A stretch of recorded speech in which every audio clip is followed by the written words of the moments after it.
So what does your concussion road to recovery look like at the Sports and Spinal Group?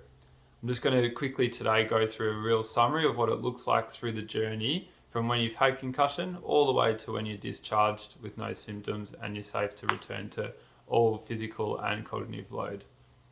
On your first consult, we have an hour together, and what we do is we do a thorough array of different tests to better understand what symptoms you're having, because everyone can be very different. There's a huge array of different symptoms that people can have, and also just to better understand what is your tailored program with rehab, and also just what exercise and other strategies we can give you that's tailored specifically to your needs.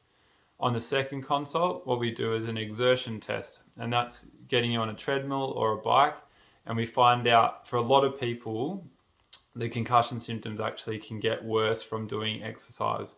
Usually there's a critical heart rate that actually comes on, and during this physical exertion test, we find out what is that specific heart rate for you, and then we give you an exercise program on how to return to just gentle aerobic activity below that heart rate.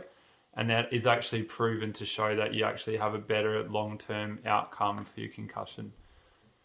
Then what we do is we also will sign you up for an app. There's a free app that we use to integrate all of the data, and also it's a really good education tool for you as a patient. It's called the Concussion Tracker. And then what that does is it actually will give you a really good educational resource, but also to see how you're progressing over time. Then what we do is we'll do follow-up treatments with hands-on treatment, especially a lot of times when you have concussion, you'll also have some associated whiplash, and a lot of the neck symptoms can actually overlap to send off things like your headaches and also any visual disturbances.